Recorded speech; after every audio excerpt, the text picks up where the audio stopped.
The wreckage stretched across 3 miles of Nevada desert, a twisted ribbon of metal that gleamed purple under the afternoon sun.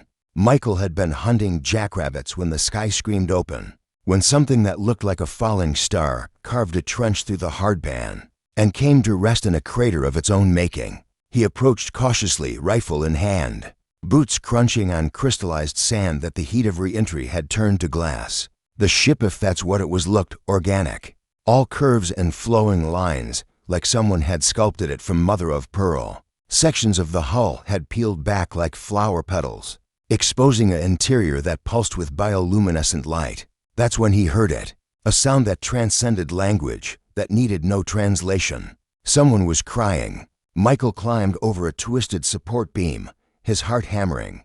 The crying grew louder, more desperate. He squeezed through a gap in the hull and found himself in what might have been a cockpit, though nothing resembled any aircraft he'd ever seen.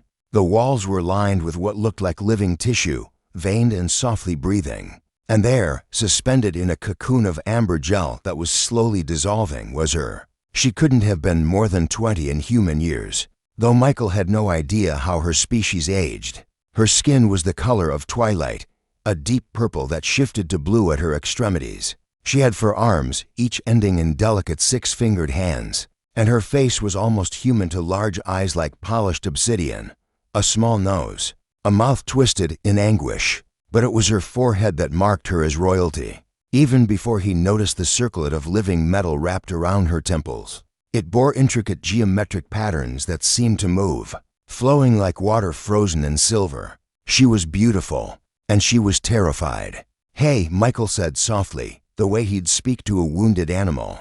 "Hey, it's okay. I'm not gonna hurt you."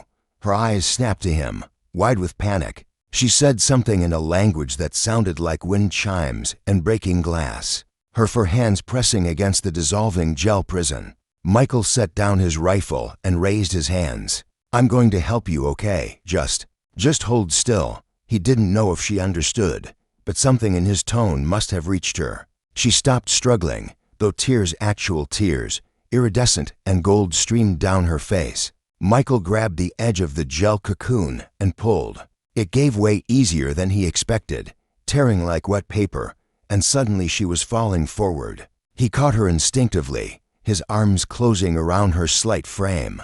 She weighed almost nothing, her body cold to the touch. She looked up at him, and for a moment they were frozen there, human and alien, predator and prey, savior and saved. Then the ship shuddered. Warning lights or their alien equivalent began pulsing throughout the chamber. A sound like a dying wail echoed through the corridors. Michael didn't need to speak her language to know what that meant. "We need to go, now." He half-carried, half-dragged her through the gap in the hull. Her legs didn't seem to work properly, whether from injury or incompatibility with Earth's gravity. He couldn't tell. She clung to him with all 4 arms, her face buried against his shoulder as he stumbled through the wreckage. They were 50 yards away when the ship's core decided to give up entirely. The explosion wasn't dramatic, no fireball, no mushroom cloud. Instead, the ship simply collapsed inward on itself with a sound like a sigh, folding through dimensions that hurt to look at directly, and then it was gone. Just gone, leaving nothing but a perfectly smooth crater in the desert floor. Michael set her down gently against a rock formation, breathing hard. The alien princess looked at the empty crater where her ship had been, and fresh tears traced golden paths down her purple cheeks. She said something in her language, soft and broken. "I know," Michael said, even though he didn't.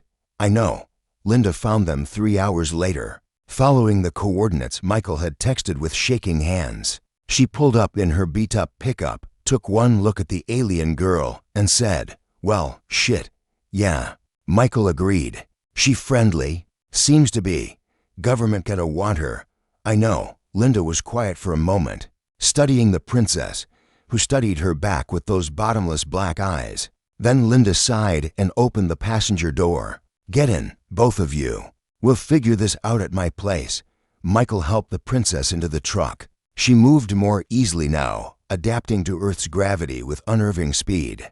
As they drove away from the crash site, she sat between them, her 4 hands folded in her lap, her gaze fixed on the horizon where her home world hung somewhere in the infinite dark. "What's your name?" Linda asked gently. The princess looked at her, then at Michael. She opened her mouth and produced a sound like a piccolo's highest note held for 3 seconds. Then, seeming to understand the problem, she touched her chest and simplified. "Siri, Siri." Michael repeated. The name felt right on his tongue, like it had always been waiting there.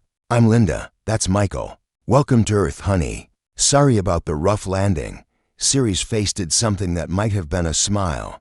Her hand, one of them, reached out and grasped Michael's. Her skin was warming, he realized, taking heat from the desert air, from his own body, becoming less alien with every passing minute.